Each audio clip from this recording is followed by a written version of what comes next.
Hey everyone, this is Travis Montague, and this is Conversation Nation, co-founder and CEO of Group Black, founder and CEO of Poller.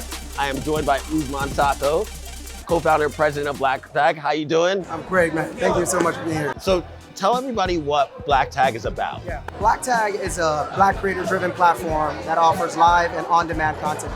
We're essentially blockchain enabled and social enabled as well.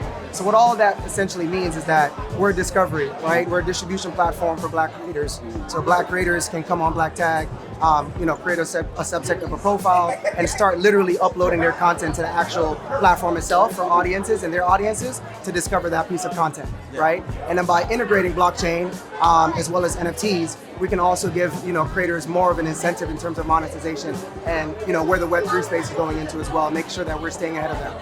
What made you start Blacktag? I'm a Black creator, right?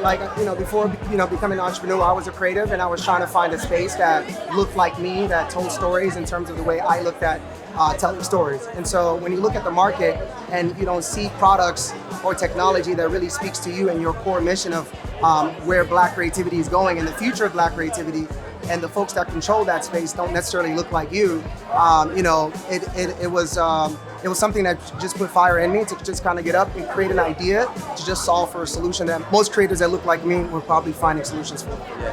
One of the things I've been following and just, I find it fascinating is creators being the new startup. So like when you think about Web 2 and like how all of these awesome companies have emerged and were able to raise money, venture capital, and go down a traditional path, the creator economy is creating a new opportunity.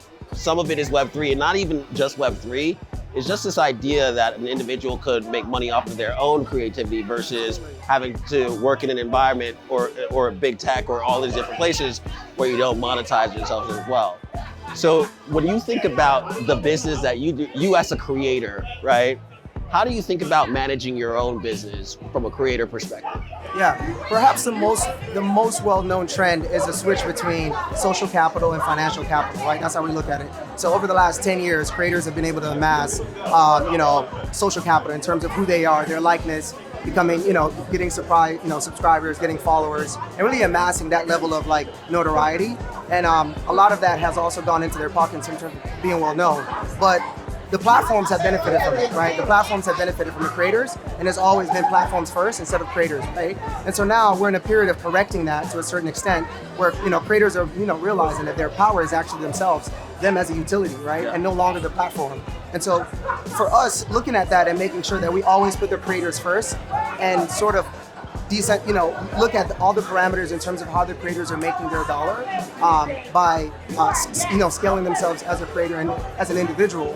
Our platform is really broken down into transparency and honesty, right? Yeah. Over the next 10 years, what does it look like from a creator to make $50 to $100,000 to open up a wealth gap for themselves? Yeah. And Web3 allows that honesty, right? It allows that truth telling in terms of me creating an IP that lives, and I can share that with the world and my fans, my number one fans. Yeah. And that continues to make more money for me over and over while having a source of transparency around it. It's just a brilliant space to be in right now. We're super excited to be in the forefront of it. Do you think that creators have adequate tools, especially Black creators, have adequate tools to monetize their creativity? I don't think so, because the platforms that exist where Black creators do exist in weren't necessarily built for them, right? It was built for a larger, apparatus of creators, right? It was built for creators to start, and then if you get any sort of, buzz, grow and scale. Yeah. But we see issues with that in terms of creators leaving other social platforms, and other media companies are trying to now announce their own social campaigns in terms of putting money behind Black creators, because we understand that creators are underserved. Yeah. Not only from visibility but also just from ownership in terms of value and being able to monetize. And that's where we come in. And you guys have built your own ecosystem of Black creators as well, which has been really awesome. So you guys understand the fundamental needs of the Black creator. Like you guys, you're building a tech platform, but you're also creators yourself. And that to me is it's like being able to drink your own Kool-Aid. Yeah. Because you're able to use the tools that you guys create to drive your businesses.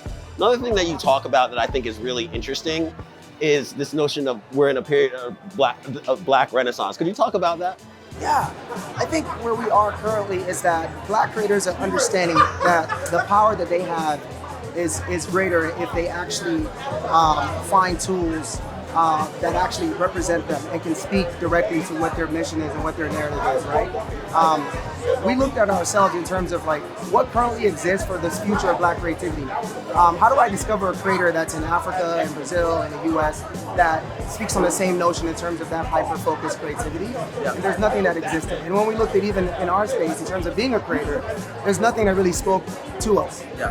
And so for us, it's looking at the equation in terms of what currently exists and what did not exist, and trying to identify how do we make sure that we build something that represents the creators now, but more so can speak to them for 10 years from now, so that I don't have to go, or my children have to go build the next Blacktag.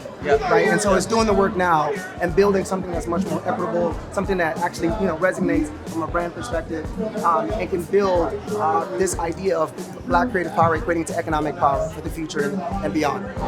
So if you had to say, like, in your experience at this point, if you say that if there was one challenge that you think that faced Black creators that you would ask the industry to rally behind and solve, what do you think the biggest problem would be that you think the industry should look at? That's a really good question.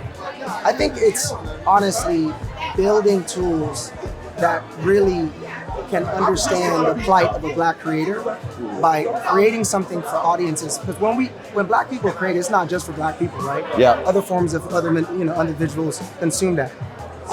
But the problem is that once it's getting consumed, that the wealth of that Black creator that has created that, they don't necessarily see that. And so I think what we would, what I would essentially love to see is part of what we're building today is a tool set or a feature to not only listen to what creators want, specifically Black creators, but how to understand the problem of like why it's here. Yeah. Why does a Black creator create something? It gets evangelized, but that Black creator does not necessarily make that much money from that creativity.